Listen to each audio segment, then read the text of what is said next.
안녕하세요. 미국 주식으로 은퇴하기입니다.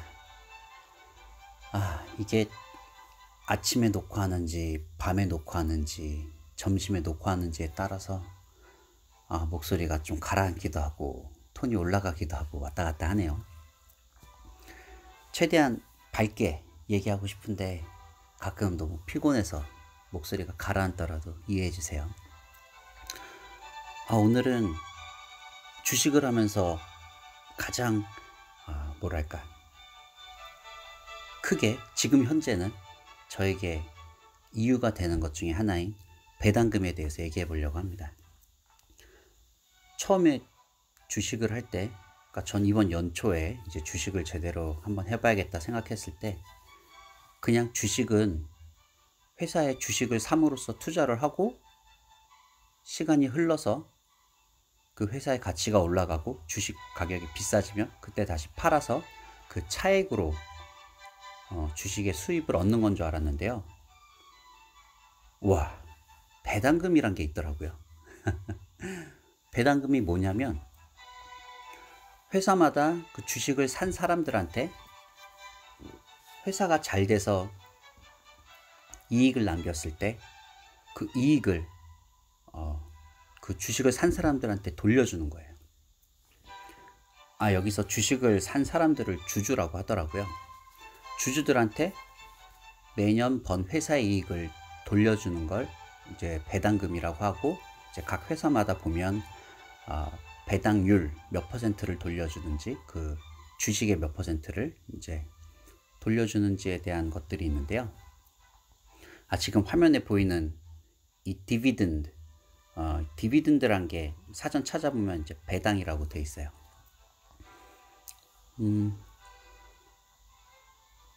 그렇다고 모든 회사가 다 배당금을 주는 건 아니더라고요. 그래서 처음에 저는 주식을 딱 시작했을 때 내가 사고 싶은 주식이 뭘까? 주식은 아무래도 정이 가는 회사에 투자를 해야 오랫동안 가지고 갈 수 있을 것 같아서 어떤 회사를 살까 처음에 생각했을 때 제가 가장 먼저 와닿았던 회사가 디즈니랜드였고, 그 다음에 또 수익이 날 것 같은 회사 생각했을 때 인텔을 생각했었거든요. 그 다음에 또 하나가 그 주식이 쌀 때 사서 비쌀 때 판다라고 생각했을 때 항공사들이 지금 굉장히 저가로 평가되고 있어서, 그때 워렌 버핏이라는 아저씨가 그 델타 항공을 주식을 좀 샀다는 얘기를 듣고, 이제 미국의 항공사들이 뭐 델타 항공, 아메리칸 항공, 뭐 유나이티드 항공 뭐 여러 개가 있는 것 같은데요. 버핏 아저씨가 델타 항공 주식을 샀다는 얘기를 듣고 저도 델타 항공을 좀 구입을 했어요. 나중에 이게 올라가면 팔아야지, 그 차익으로 수익을 얻어야지. 근데 참고로 얼마 안 돼서 그 버핏 아저씨가 항공 주식을 다시 매도를 하더라고요. 매도는 주식을 파는 행위를 뜻하는 단어인 것 같아요.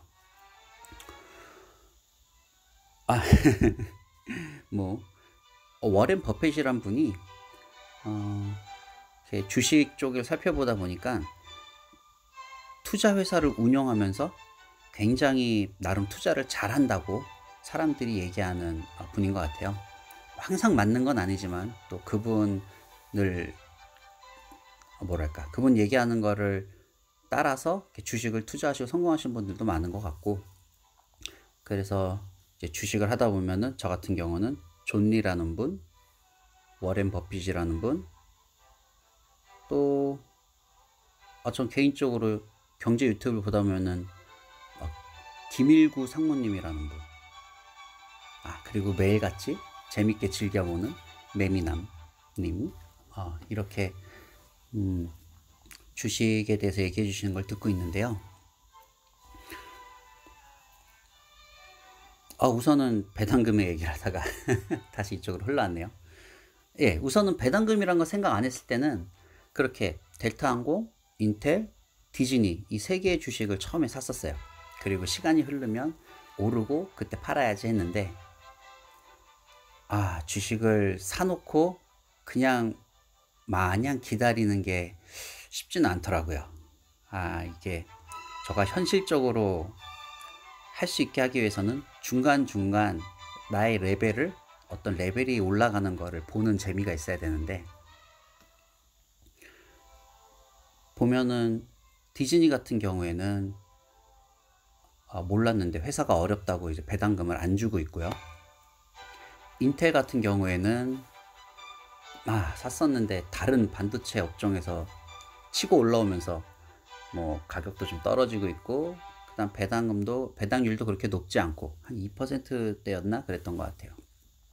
그다음에 델타항공도 회사가 어렵다고 배당을 안 주고 있고.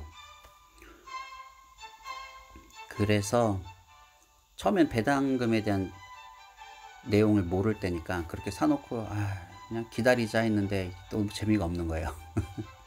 근데 주식에 대해서 보다 보니까 배당금이란 게 있더라고요.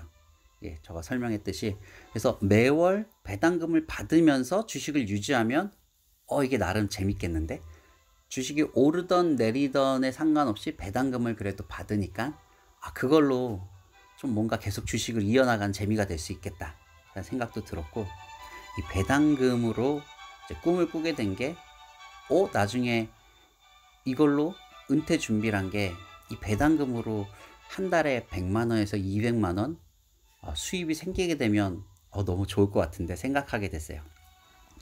이게 유튜브 살펴보면 뭐 월 배당 1000만원 받기 막 되게 높은 금액으로 꿈을 꾸시는 분들이 꽤 있는 것 같아요. 근데 저는 그렇게까지 하기엔 너무 많고, 우선은 현실적으로 처음에는 뭐 10만원 20만원 했었는데, 생각을 그렇게 했었는데, 또 은퇴 준비라는 데 있어서 10만원 20만원 갖고는 또 목표가 너무 낮은 것 같고, 그래서 어느 정도 금액이 우선은 적당할까 생각해 봤더니 100만원에서 200만원이 적당할 것 같더라고요. 그래서 우선 당장은 200을 목표로 매달 200만원 받는 배당금으로 200씩 꼬박꼬박 들어오는 것을 목표로 한번 주식을 하면서 그거를 잃어보려고 생각하고 있어요. 그래서 우선은 배당금을 많이 주는 이제 업종을 찾게 됐고, 또 배당금을 너무 많이 준다고 무조건 다 좋은 건 아니더라고요. 그 회사가 자기가 감당할 수 없을 정도로 배당금을 주면 그 회사는 좀 위험한 회사라고 봐야 될 것 같아요. 이게 나중에 이제 뭐 페이아웃 레이티오라고 해서 그 회사가 버는 수익의 몇 퍼센트를 배당금으로 주느냐, 그때 이제 자기가 버는 수익보다 배당금으로 더 많이 주면 회사가 이상한 거죠. 계속 배당으로 적자를 내는 거죠. 그거는 건전하지 못한 회사인 것 같고, 또 회사가 투자를 너무 많이 해서 뭐 계속 좀 시장을 장악해야 된다거나 해서 투자를 너무 많이 해서 배당금을 또 자기가 버는 수익에 비해서 너무 조금 주면 저는 또 그거에 대해서는 우선은 꾸준히 수입을 얻을 수 있는 배당을 목표로 하기 때문에 그런 회사도 좀 제거하고, 또 이렇게 이런 것들 따지면서 회사들에 대해서 배당금을 주면서 그래도 좀 안정적인 그런 회사들이 뭐가 있을까 이제 좀 찾아가지고 이제 회사들 어느 정도 리스트를 모아놨거든요. 이제 그 부분에 대해서 이제 하나하나 또 다음에 얘기를 하려고 생각하고 있고요. 우선은 각 회사들이 배당을 어떻게 주는지, 언제 주는지, 얼마나 주는지는 이 dividend.com이란 곳에 설명이 잘 되어 있는 것 같아요. 이게 영어 사이트긴 한데 쭉 여기다 회사 검색을 치면 그 회사에 대한 배당 정보가 나오는데요. 지금은 이 dividend.com이란 곳에서 배당을 많이 주는 회사 리스트를 뽑아 놓은 거를 한번 페이지를 가봤어요. 봤을 때 FRO라는 이 회사는 배당을 36%를 주더라고요. 이게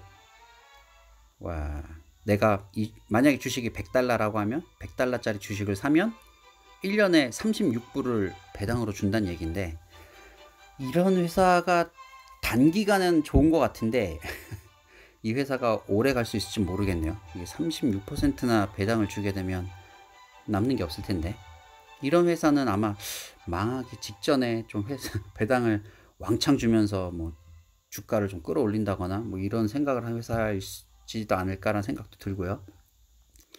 보면 막 30%대, 20%대 이런 회사들이 있는데, 이거 굉장히 높네요. 이렇게 되면은 너무 어려운 회사들인 것 같고, 뭐랄까, 위험한 회사들인 것 같고, 주로, 그 회사 수익의 한 65% 전후, 65% 안쪽으로 이제, 배당금을 나눠주게 되면, 그러니까 페이아웃 레이티오가 65% 밑으로 되면은 그래도 이 정도 배당 주는 건 괜찮다라고 한다고 하더라고요. 그래서 배당의 얘기는 오늘 이 정도로 하고, 그럼 이만 다음에 볼게요.